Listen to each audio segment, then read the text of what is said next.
What's going on, guys? It is Ches Critta. So I'm listening to talk radio on my way to work this morning, which one should never do. But I did it anyways. I'm a glutton for punishment. And I hear about the new proposed law in San Francisco, which is stop and frisk. Yes, it's exactly like it sounds. They get to stop you and frisk you on the street for whatever reason the police officer deems as necessary. Now, you're probably going to say, well, Ches Critic, come on, you're blowing this out of proportion. I mean, this sounds like Alex Jones, and they're not doing it to everyone. It's just a couple people. It's not going to affect the masses. And to that, I would say, oh, yes, just like they're not doing it to everyone that gets on a plane. And now they're proposing doing it to everyone that gets on a train and buses and subways and all public transportation.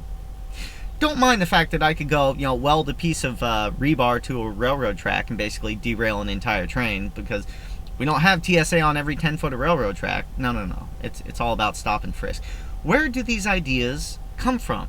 Who thinks of them? I mean, does the average person say, like, God, I feel really uncomfortable. There's all these people walking around that haven't been frisked.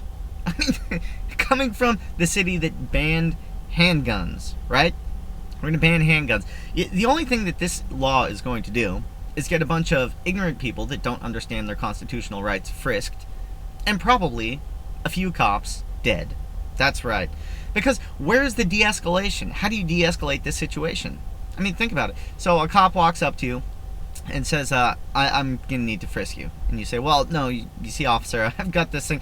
It's called the Bill of Rights, and under the Fourth Amendment to the Constitution, you're not allowed to do that. And they'll say, yeah, well, either we do this my way or I take you to jail, and if you resist me, I'm going to call 100 of my buddies to come kick the crap out of you.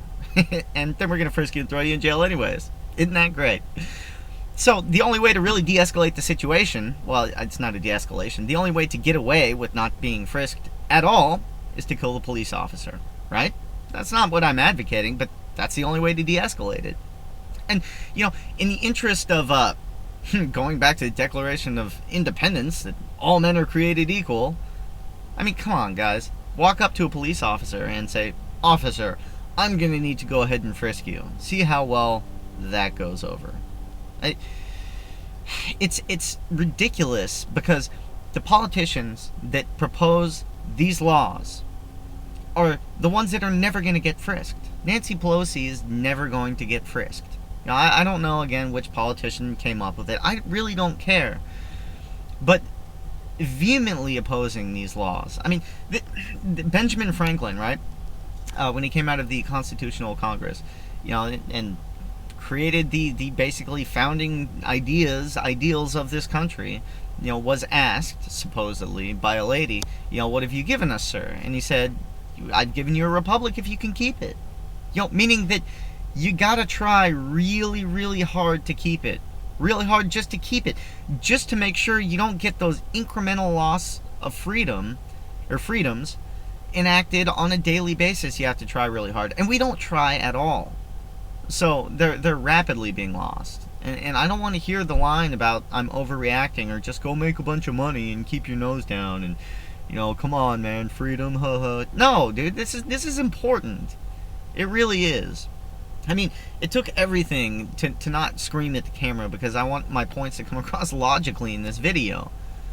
But what would a freedom-minded person, how would they react to this? How would Thomas Jefferson react to someone that walked up, law enforcement or not, government official or not, just person, because we're all just people, right? Just because you got a badge and a fancy uniform and, the right to carry a firearm in public, which I apparently don't, even though it's supposedly God-given and can't be taken away by any man, just because you have all that stuff doesn't make you any more of a man than I am. So Thomas Jefferson, you walk up and try to frisk him. I guarantee either the frisker or Thomas Jefferson would end up dead. And that's how the Founding Fathers wanted it. And if you don't like to hear it, or if you're one of my subscribers and you're a law enforcement officer, please don't support this legislation.